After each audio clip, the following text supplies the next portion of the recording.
Hey everybody, welcome to DriveThruView 799. Today we're going to take a look at Mass Effect, the board game, the subtitle of Priority Hagalaz. I think that's how you pronounce it. This is coming out from Modiphius. I think it's already out. It's been out probably for a couple of months. And designed by Eric Lang and Calvin Wong Si-Lun. Calvin, forgive me if I butcher your name there. I just know Calvin Wong from Twitter days. I think this is Calvin's first design and probably Eric Lang's 100th design. So that's cool to see.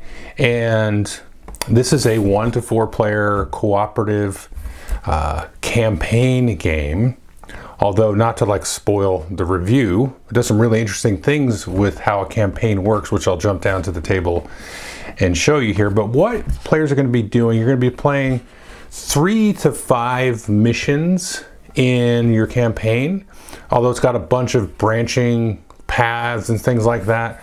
And there's a few ways that you can sort of go about it, but I'll get down and show you some details, and then we'll come back up here and I'll give you my thoughts. Okay, so I've got stuff kind of laid out here on the table. A few different things to look at. One is your main book here, and so this is where all of your missions are going to be. So similar to like a Jaws of the Lion or some of these other more recent games, you're going to be playing your missions where the map is part of the book. You'll have setup instructions on the left, and then you'll be playing and kind of jumping around through here a little bit to play different setups with different enemies and terrain and different tokens and stuff that you can interact with in the game. You're going to be playing through that in, like I said, a 3 to 5 game campaign. Now let's take a look here at this campaign tracker that we have here. So what you'll do is it'll give you some narrative, and there's a little narrative book which I'll just show you in a second. You're basically going to pick one of these 3 starting missions, and then from there, let's say we picked a mission in the middle, we're going to go up here and then possibly branch either left or right to the second layer, and then finally from there to our last mission. Now you can see here this loyalty thing in between. These are kind of like optional missions. So you're always going to play one mission from this row, one from this row, and then finally one from this row, and then optionally 2 loyalty missions. And then there's loyalty missions here on the side. You can see it's got the little narrative number. So what this game is, if you're not familiar with Mass Effect, it's a computer role-playing game. I think most people are familiar with that. You're going to have, you can see out here, character sheets for 4 different characters. Sorry for the glare on this guy. But over here you can see we have Shepard. Now Shepard is a double-sided sheet or board. You can be male or female, just like in the video game. And then you're going to have 3 other companions. Now there's 4 other companions, so you can always pick and choose which companions you want to take with you. But let's zoom in down here, and you can see this is Liara here, and she comes with a little miniature. Each character comes with a miniature, and just for fun I'll show you the male and female Shepard miniatures. There you go. So you choose whichever of those you want. And these folks are different alien races, and they have their own kind of backstory. So in the video game RPG, you can have relationships of different degrees with these people. So part of the loyalty mission is to kind of do something specific for them, and then it will allow you to unlock a special ability. And you can see here we've got these little circles on these abilities here, which you're going to make use of this erasable pen here. So let's say, mark that one that I've unlocked that ability. I'll explain that a little bit. And then you can save that for your whole campaign, and then when you reset your campaign, you can erase that. And there'll be things to mark all over the place in this game, because as you go through and succeed or fail at different missions, you can actually have 2 types of successes, a Paragon and a Renegade success or failure. If you fail, you'll still go on, but through the course of playing through these different campaigns and missions and the loyalty missions and such, you will track your war readiness, and this is kind of like your score for the campaign. So eventually what's going to happen is you're going to get to one of these top boxes here. You're going to succeed or fail that final mission. Of course you want to succeed, and then based on kind of the total war readiness, you're going to have a kind of narrative outcome that is going to illustrate and narrate what you have accomplished through the course of your games. So just to give you kind of a brief idea of what your sort of main sort of quote-unquote in-game action-oriented part of this campaign is going to be. You're going to set up a mission. This is going to give you some instructions here, certain types of enemies that you're going to fight, and then some of the rules and things. You can see there's places to kind of mark stuff off as you complete it. This will unlock little narrative passageways here in this book, which I'll just kind of flip through. You know, kind of like a choose your own adventure kind of thing, or storybook game. And then that narrative book will tell you to do certain things, maybe mark certain things on your campaign board, and so on. And then you're going to go through and sort of do kind of a tactical skirmishy sort of combat over here. And then again, the rules for how you win and lose are going to be dictated on this side of it. And then you're going to play through there. So if we just zoom in a little bit here, I'm not going to get into like crazy detail. I will say this may be the best produced game I've ever seen. Pretty close to it anyway. I know that's kind of a strong statement. But in terms of how the rules are presented, the information is presented, how you keep track of things, it's really, really cool. So a couple things to note here. So we can see some icons on the board. So these little things is where you're going to deploy your figures. This is going to change up based on, you know, what campaign you're playing. You've got little spots here, like this spot. You'll put loot tokens on. These will go face down. These will be things that you can recover, like grenades and health packs, and even like special intel, which I'll talk about in a minute. You can see you might put objective tokens. These are usually related to the rules that are specified over here. So the kind of generic tokens that will be different. And then you're going to move around and fight and try not to get your characters killed, and, you know, take mission actions and do different things on here. There's a lot of different terrain that will become available kind of later on. So you can have kind of like locked doors, you can have volcanoes, coolant systems, all kinds of things. It's not overwhelming, but there's kind of a lot of different things, which is the neat part of the game. Now, one thing that I talked about here is this over here, it'll specify different enemies. So one thing that's going to happen is each game, you're either going to be fighting against Reaper forces or Cerberus forces. And these are kind of like crazy evil aliens, and this is sort of like a crazy evil spy network. So you're always going to be playing with one of those hazard decks and enemies of that type. And obviously you can see here we're playing with the Cerberus deck, and these are going to be Cerberus aliens. Now the thing to note about this, you can see this little sort of pip next to that. Okay, that tells us the strength of the forces we're going to be fighting against. And so this is one of the very first missions you can choose from. And so these are going to be strength 1. So here I've got this draw bag loaded up of Cerberus enemies. So we're going to pull some tokens out and take a look at them. So there's a couple things to note here. So on the back side of these, this is kind of the exhausted or stunned side. You can see, oh, this one's got 1 pip. So we're going to load the bag of the Cerberus enemies that have 1 pip. And then here's kind of the other side of it when it's active. So you can see this does 1 damage, has 2 health, has a little range special ability, which just means it can attack from line of sight, doesn't have to be adjacent. Whereas we take a look here, this one here has 3 pips. So you won't see this fella until much later. So he's got a little bit more strength. And then if we flip over here, it's got much more attack, and it's got also the special ability, which allows it, when it advances, mostly these guys will move, everybody will move 2 hexes, but if you've got this ability, it's got like a rush ability, you can move up to 4. So you're going to shuffle these into the bag and always be drawing these into the bag. And to start the missions, all these spaces here with this little icon, you're going to pull those out of the bag and put those out. But when they respawn and things, these different decks of cards here are going to tell you which ones to activate, whether it says activate the engineers, or pull something out of the bag, put it in a spawn point far away from your character or right next to your character, and then activate that, and all kinds of different things there. So the way that a round is going to work, once you've set up all the tokens and things on board, follow the instructions here, Shepard is always going to get this on point token. So they're always the start player, and then turns go clockwise around the table, and then this will shift, and then that next player, maybe it's Garrus or Liara or somebody, they'll go first, and then it'll go clockwise. So this will keep moving and so on. And so a player is going to take their actions, and then before, at the start of the round, you're going to deal 1 of these hazard cards to each player. So after they're done doing their actions, that player is going to reveal the card, then you're going to follow those steps. And there's a reason that those cards are dealt face up, is because Liara, for example, here can actually interact with those. And so you can maybe kind of do some sort of, I forget, I played the original game, she's like a telepath or something. So she's kind of like an extra sensitive individual.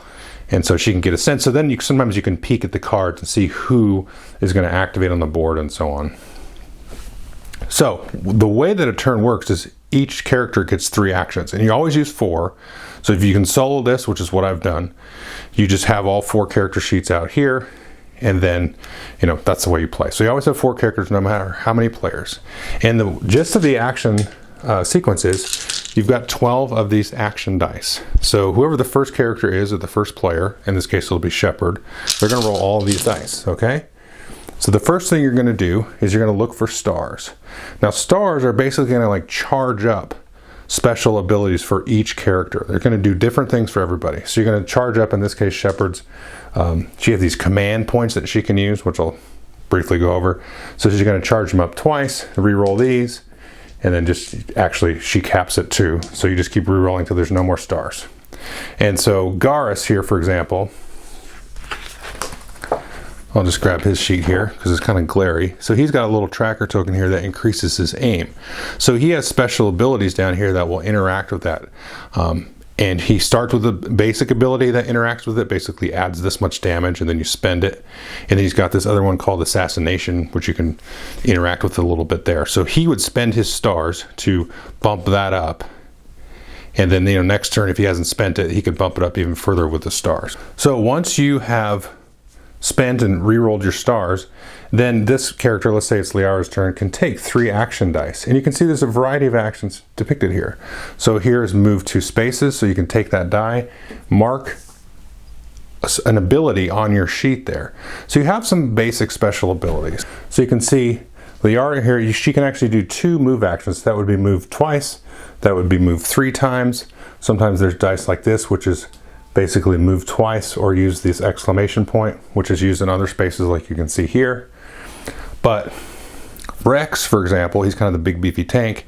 He actually has 3 move spots. So at most you take 3 dice and then you do. So maybe she moves twice, she takes this and she does a mission action. So a mission action will be an action that's specified up here on the mission book somewhere. It'll be, you know, relevant and specific to that mission. She could revive another player, and you can see this one costs kind of a special action die. So this is kind of like a basic, and this is sort of an advanced one. Now all of the non-Shepard characters to revive, they need one of those, which is a little bit more rare face on the die. But Shepard can actually revive people with this one. You can see the difference on her sheet. And then down here, you've got some other special abilities here. So she's got a couple to start with, and then you can unlock some. Again, you just mark it with your pen. But every time you kill an enemy, let's just scooch up here, you will mark this off. So this is sort of like capped per mission. So in mission 1, you need to kill 3 enemies with this character. Once you hit the little level up thing, then you'll choose one of your abilities, and some of them have dependencies. Like if you choose Pure Biotic, only then after you've chosen that can you choose Singularity, because it has a requirement of like a prerequisite. So you choose that, and then if you do the first loyalty mission, you can level up again, mission 2, loyalty mission 2, and then the final mission. So that's one way to level up there. And so once you level up, then you can start seeing, you can see unlock extra different actions and stuff. So on your turn, you're basically going to do 3 actions. You're going to select, you know, let's say she moves twice, and then she does a mission action, right? And that would be her turn. Once she takes her turn, she'll then take the hazard card for whatever the mission indicates, flip it up, read what it says, and then move along. Now, one thing to notice here, a couple things, and this is kind of a neat thing if you've played the video game. As you take damage, you're going to first reduce your shields, and then any damage after that is going to reduce your health. At the end of the round, after all 4 players have gone and activated their hazard cards, your shields are going to regenerate, but your health is not, unless you've, you know, been healed by Shepard, or you've gotten a med kit or something like that. Then it'll go up. Otherwise, this is going to go down again. You'll start losing more health, and then once this gets to the bottom, you're going to take here and flip over this sheet. And what's going to happen is you're going to lock 3 dice. You're going to replace your figure on the board with your down token. And then this character is effectively out of the game until they're revived. Now, if Shepard ever gets knocked down, the game is over. You've lost that mission.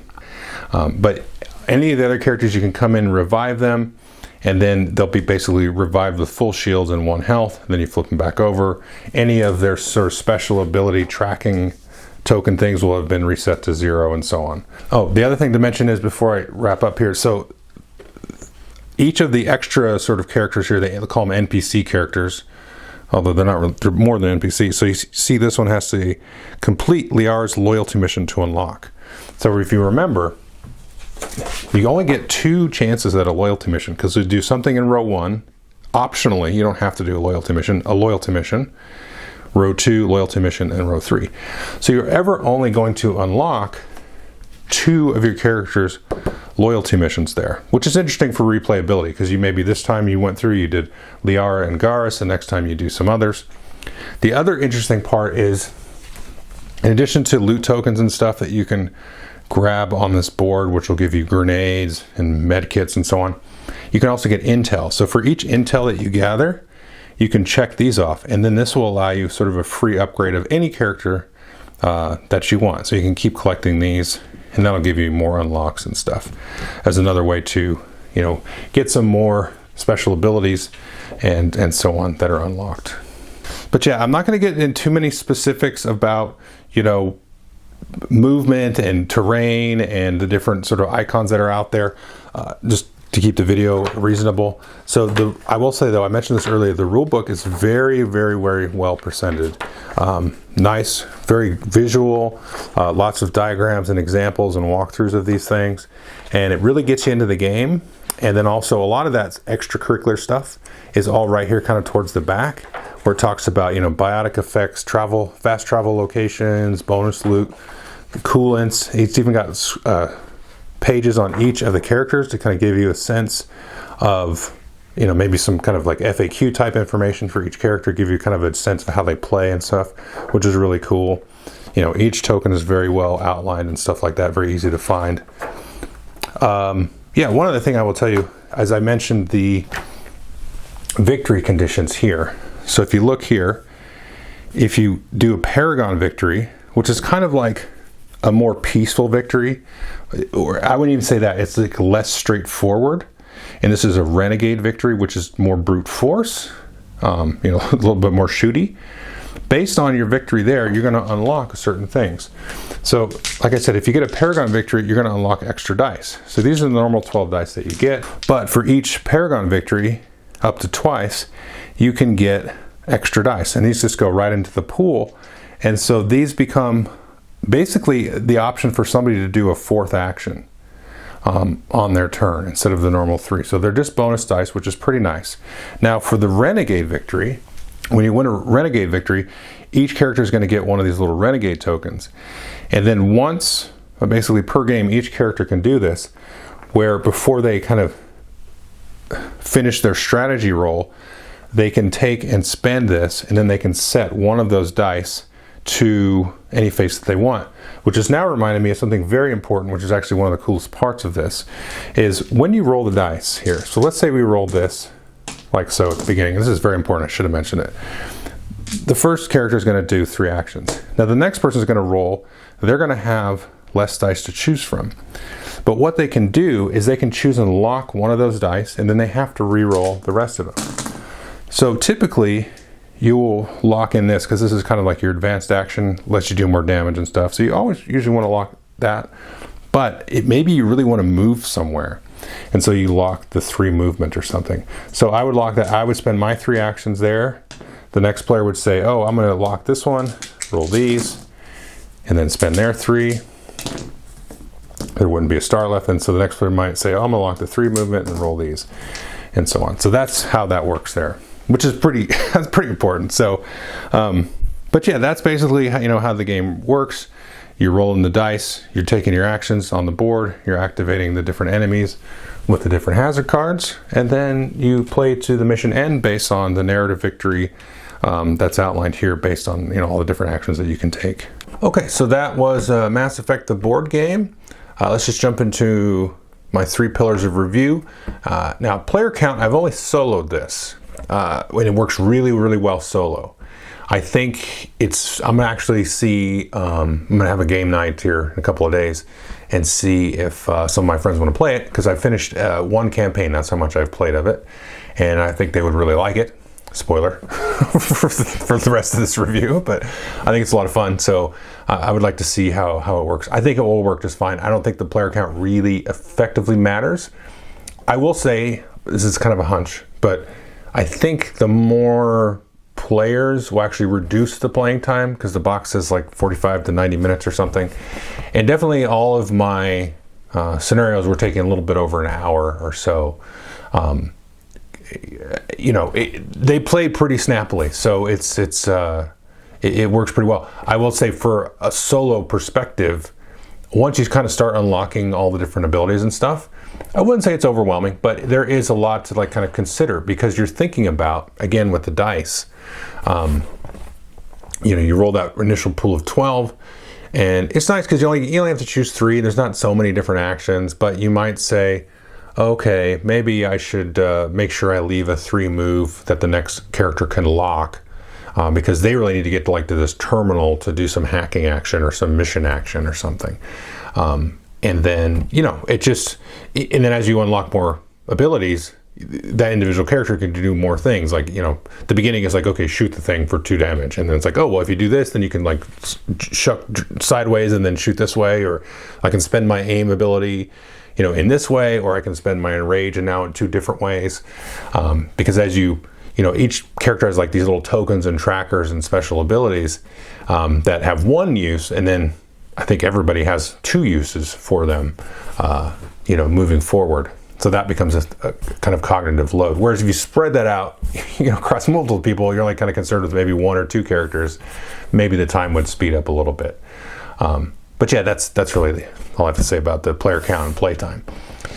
Now, as far as what is this game like? Well, I mean, it initially reminds me a lot of like Jaws of the Lion, because it's got the little book and the map hex, and or something like Now or Never, or I'm forgetting another one. It's like a lot of those campaign games that have the book and things, or even the ones without the book.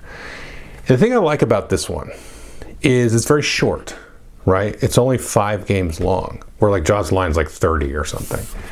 But that doesn't mean that you just play this thing, 5 times and you're done, because the pathways through the campaign, I don't think you can oversell it, because there's a lot of variety here, going up this different track and trying the different victories.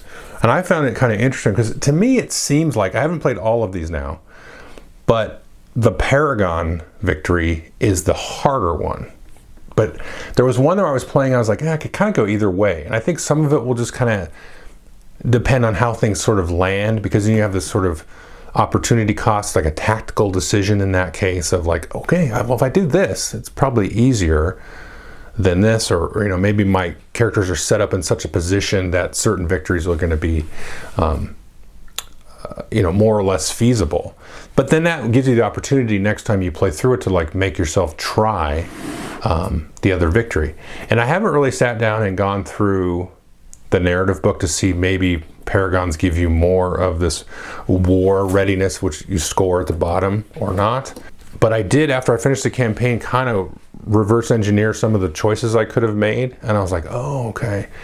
So it's kind of interesting, because even though, okay, I played this way and I played this mission again.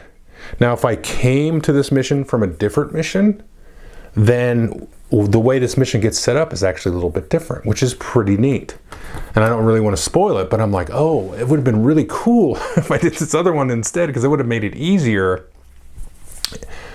in a sense that I would have preferred, versus maybe the other little bonus I got from the other one, when I was like, yeah, that's fine. But I would have much rather preferred this bonus. But that's really neat, because it gives you a chance for the replayability. And again, with the loyalty thing is interesting, because you can almost play it without doing the loyalty missions. That would be like kind of like a hard mode, I think, because not only do you unlock 2 loyalty abilities for your crew, but you also get the XP from running those missions, which unlocks, abilities for everybody theoretically. So that could be a way to play it as well. And I haven't really checked in the narrative book to see like, hey, did you do loyalty missions or something? But I really think if you did 0 loyalty missions, that would be like hard mode, because you as you sort of play through the campaign, like I showed you in the this campaign book here, it tells you, which types of enemies to put in, and they do ratchet up as you get further along. More hit points, more damage, more special abilities on them, and that kind of thing. So I think that's really, really fun. And I just really, like I said, the production's really good. I kind of flipped through the rule book at the end of the walkthrough there, but I love how you track things, on these sheets here. Because you just, pack them away and then get them out, and then you're all set up. There's not like a whole lot of extra bookkeeping or anything like that. Weird ways of packing things away. It all works very, very well. And the thing is, for me, for this, I think I would love to see, here's the thing, because this is like my wishful thinking side of my voice and then the other side of the voice. I think realistically, this was probably the best way to do this, because it's going to be a little bit of kind of like a gateway game or something like that in terms, I only say gateway because of, it's going to get people, hopefully, that like Mass Effect to check it out. Because as somebody that has played, I played the first 3, I only finished the first one, and then it's kind of like you playing the same thing again and again. So the first one I really loved, and I played the second one, I'm like, I've already done this. And the third one I was like, I've already done this. And I already played Knights of the Old Republic, which is very similar to Mass Effect, kind of, sort of, not really, but there's very similar vibes. So I didn't feel like playing the same game. But as somebody that really enjoyed Mass Effect, the first one, I think if somebody were to come along and play this, to me it felt very true to the the video game IP and all that stuff. I like the little splash of the loyalty missions and how they kind of tweak the system kind of around that almost. That's really neat. There's not like a cumbersome extra mini game for relationships. It's just like, you do a loyalty mission, and then that character is going to kind of grow, and it's going to affect everybody else's growth. But because it's short, it's only 5 games at most, and because it's replayable, and I don't know how many like variations of paths you can do through that, I think that's really, really cool. I would like to see this system kind of applied to other IPs or just other things, because I think it's a really nice approach to this style of game. Like, it's very accessible, but there's a lot of sort of meat to chew on here in terms of like, because it's a real kind of fun decision, for which special abilities you're going to choose. And that's the other kind of piece of replayability. Like, you're not probably, I don't think you could, maybe on a couple of characters you could, but unlock like every ability, especially with like Shepard, it says 1, 2, 3, 4, 5. Yeah, so you're not going to unlock everything every game. But so you can have some fun with that in the order that you do things. And now that I've played through it once, I'm like, oh, okay, I can see how this one would be more useful. I didn't think it would be useful, but now that I've played through it, I see that. But yeah, I really, really recommend this game. I'm very sort of impressed by it. Like I said, the production, amazing. It just fits in such a nice little box, and it has a nice sort of grand experience in such a small box. And the dice sort of action selection system is really, really smart. I really like it because it adds to, and this is the thing this is what's kind of giving me pause, if you can tell a little bit in my voice, because it really fits Mass Effect. I know this is a strange thing, but this dice selection type of thing, because of the way that it works, it really fits this IP. So I'm sort of hesitant to say, they should just take this and put it on some other, theme or something. But the kind of like creeping around and sort of like letting these hazard cards, because once you start to learn how these sort of hazard cards drive the enemies, you get very careful about your positioning and about certain characters and what they can do.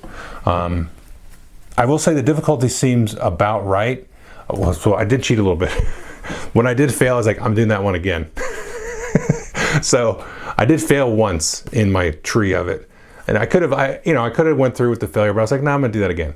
Because it kind of learned the game. But I think from that perspective, you could do it however you want. You could either fail and retry it, or or just go on with the failure as well. 2 other times they came very, very close. And I will say, here's the thing. It's very cool how the sort of combat unfolds here, because of like line of sight and like proximity, and like, you need certain characters, because not every character can like hack or unlock doors.